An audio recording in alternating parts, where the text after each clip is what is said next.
अस्सलाम वालेकुम स्टूडेंट्स। मैं हूं सर मुबशर और आप मेरा यूट्यूब चैनल देख रहे हैं। आज हम नाइन्थ क्लास की 2.3 करेंगे। तो चलिए स्टार्ट करते हैं। Chapter number 2 exercise number 2.3 ninth class का मैथ है। तो स्टार्ट करने से पहले अगर आपने मेरा चैनल सब्सक्राइब नहीं किया तो चैनल को सब्सक्राइब कर लें और बेल आइकॉन को भी प्रेस कर लें ताकि मेरी ताज़ा तरीन वीडियोज़ आपको मिलती रहें। पहला क्वेश्चन है, which each radical expression is in exponential notation and which expression in radical notation. Do not simplify. आपने सिंप्लीफाई नहीं करना, आपने बताना है कि कौन सा जो है वो रेडिकल एक्सप्रेशन जो है वो एक्सपोनेंशियल नोटेशन में है और कौन सा जो है वो रेडिकल नोटेशन में है। तो यहाँ पे आप जब पीछे डेफिनेशंस में आएंगे तो आपको पता चलेगा कि रेडिकल फॉर्म क्या होती है और एक्सपोनेंशियल फॉर्म क्या होती है। Concept of radicals and radicands, ये जो फॉर्म है ये आपकी रेडिकल नोटेशन होती है। ठीक है, ये जो फॉर्म है एक्स इज इक्वल टू ए की nth, ए का nth रूट, ये जो अगर इस तरह से लिखी हो तो ये आपका क्या होता है, ये आपका रेडिकल फॉर्म में होती है। और अगर इस तरह से ओपन करके इसकी पावर ओपन करके लिखी हो, क्योंकि nth रूट का मतलब है 1/n पावर, तो इस तरह की जो नोटेशन होती है वो क्या कहलाती है, वो आपकी एक्सपोनेंशियल फॉर्म कहलाती है। तो यहाँ पे आपने ये देखें, यहाँ पे आपको क्लियरली बताया हुआ है कि ये रेडिकल फॉर्म है, ठीक है, और ये वाली एक्सपोनेंशियल फॉर्म है। यानी अगर रूट में लिखा हो आंसर तो वो रेडिकल फॉर्म होगी और अगर पावर में आंसर लिखा हो तो वो आपकी एक्सपोनेंशियल फॉर्म होगी। तो यहाँ पे आपने बताना है, क्वेश्चन नंबर 1 है। क्वेश्चन नंबर 1 में आपने, इसका पहला पार्ट है -64, इसका थर्ड रूट, और क्वेश्चन नंबर 2 इसी का सेकंड पार्ट 2^3/5, इसका थर्ड पार्ट -7 की 1/3, और इसका फोर्थ पार्ट जो है वो y की -2/3। तो यहाँ पे आपने सिंप्लीफाई नहीं करना, डू नॉट सिंप्लीफाई, सिंप्लीफाई नहीं करना, आपने बताना है कि ये कौन सी फॉर्म है। तो यहाँ पे आप देखें कि रूट के अंदर जो है वो स्केयर रूट हो सकता है, क्यूब रूट हो सकता है, nth रूट, कोई भी रूट हो सकता है, वो जो है आपका क्या होगा, वो आपकी रेडिकल नोटेशन होगी। ठीक है, तो ये आपकी, ये एक रेडिकल नोटेशन है, ये तीनों जो है वो आपकी एक्सपोनेंशियल नोटेशंस हैं, क्योंकि ये जो है ये पावर में है और ये जो है ये रेडिकल में है। तो ये कौन सी होगी, रेडिकल,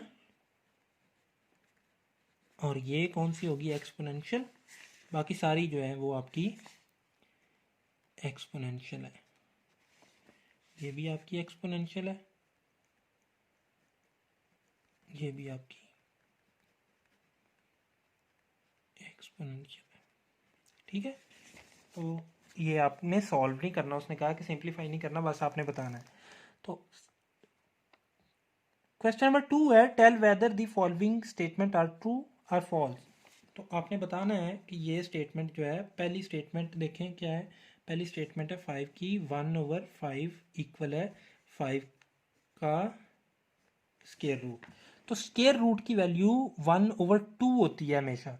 तो ये इसकी वैल्यू क्या आएगी, इसकी वैल्यू जो है 5 की 1/5 जो है ये होगा 5, यहाँ पे 1/5 है तो यहाँ पे 5 आएगा, तो जबकि यहाँ पे कुछ नहीं है यानी 2 है, तो ये स्टेटमेंट जो है ये आपकी क्या होगी, ये आपकी फॉल्स होगी। ठीक है, ये ट्रू नहीं है, ये फॉल्स है। तो सेकंड जो है वो 2 की 2/3 इक्वल है 4 की पावर थर्ड रूट। ठीक है, तो इसको सिंप्लीफाई करके देखते हैं। तो ये 1 में लेके आना है तो 2 की 2 लैदा कर लें और सारे की पावर 1/3 कर लें। इसको इस तरह से लिखा जा सकता है ना। तो 2 की 2 जो होगी वो 4 ही होगी और ये 1/3 ये थर्ड रूट आएगा, तो ये सेम टू सेम ठीक है। तो इसका मतलब है ये आपकी नोटेशन जो है ये ट्रू है, ये स्टेटमेंट आपकी ट्रू है। तो ये एक दूसरे के इक्विवेलेंट ही हैं, एक दूसरे के इक्वल ही हैं। तो थर्ड वाला क्या है, 49 का स्क्वायर रूट इक्वल है 7 का स्क्वायर रूट। क्लियरली हमें पता चल रहा है ये फॉल्स है। क्यों फॉल्स है, क्योंकि 49 का स्क्वायर रूट 7 होता है, 7 का स्क्वायर रूट नहीं होता। तो उसके बाद है फोर्थ वाली स्टेटमेंट क्या है, x की 27 रूट है इसका थर्ड इक्वल x की 3। तो x की 27 जो है ये ऐसे ही लिखेंगे और ये जो थर्ड रूट है इसका मतलब होगा 1/3। तो कटिंग करके देखें क्या आता है। ये किसके इक्वल आता है, ये x की 9 के इक्वल आता है। कटिंग करेंगे तो ये 9 आता है, तो इसका मतलब है ये स्टेटमेंट भी आपकी फॉल्स है, ये भी ट्रू नहीं है। तो इस तरह से ये क्वेश्चन नंबर 2 भी आपका कंप्लीट हुआ। तो नेक्स्ट है क्वेश्चन नंबर 3। इसमें हमने सिंप्लीफाई करना है। पहले सिर्फ हमने ट्रू फॉल्स बताना था, अब हमने इसको क्या करना है, इसको हमने सिंप्लीफाई करना है कि सिंप्लीफाई करें।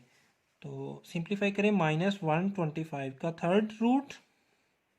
ठीक है, तो फैक्टराइजेशन करते हैं माइनस वैसे ही, तो 5 मल्टीप्लाई बाय 5 मल्टीप्लाई बाय 5।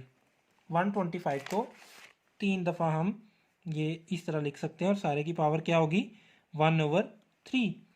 तो -5 की पावर 3 मल्टीप्लाई 1/3, 3 से 3 कैंसिल, तो आपका आंसर आएगा -5। तो इस तरह से ये सिंप्लीफाई हो गया -5 में। तो नेक्स्ट है सेकंड पार्ट इसका 32 का फोर्थ रूट। 32 को हम किस तरह से करेंगे, 2 multiply by 2 multiply by 2 multiply by 2 multiply by 2 और सारे की पावर हम लेंगे 1/4। अब यहाँ पे देखें 2 की पावर कितनी बनती है, 1 2 3 4 5। 2 की पावर 5 बनती है, तो 2 की पावर 5 को तो हम 1/4 से नहीं कट कर सकते। तो हमने 2 की पावर उतनी लेनी है जो 1/4 से कट हो सकती है, तो वो 2 की पावर 4 होगी। तो 2 की पावर 4 मल्टीप्लाई कितने 2 बचे, एक 2 बचा, तो ये अलहदा से लिखेंगे सारे की पावर 1/4। अब 1/4 को हम डिस्ट्रीब्यूट कर देंगे 2 की 4 मल्टीप्लाई 1/4 मल्टीप्लाई 2 की पावर 1/4। ठीक है, ये 4 4 से कट जाएगा, ये आंसर आ जाएगा 2। तो इसको हम लिखेंगे 2 का फोर्थ रूट। तो ये आपका फाइनल आंसर आएगा 2 का फोर्थ रूट, और ये 2 साइड पे है। तो नेक्स्ट जो है वो है 5/32 इसका फिफ्थ रूट। तो ऊपर तो पहले से ही सबसे शॉर्ट नंबर में है, तो ये तो वैसे ही लिखेंगे, 5 का फिफ्थ रूट तो वैसे ही लिखेंगे क्योंकि ये तो मज़ीद सिंप्लीफाई नहीं हो सकता। तो ये 32 जो है ये 2 की पावर 5 बनेगी। तो 2 की पावर 5 बनेगी, तो ये फिफ्थ रूट की वजह से मल्टीप्लाई 1/5 आएगा। तो 1/5 आएगा, तो ये 5 5 से कैंसिल, तो ये आपका आंसर आ जाएगा। तो इसी तरह से -8/27 को आप खुद कर लीजिएगा, बहुत आसान है। तो ये 2 की 3 आ जाएगा, ये 3 की 3 आ जाएगा, और 1/3 दोनों तरफ से कैंसिल होके आपका -2/3 फाइनल आंसर आपका आ जाएगा। तो ठीक है बच्चों, आज की एक्सरसाइज आपकी कंप्लीट हुई। कल तक के लिए मुझे इजाज़त दें। अल्लाह हाफिज़।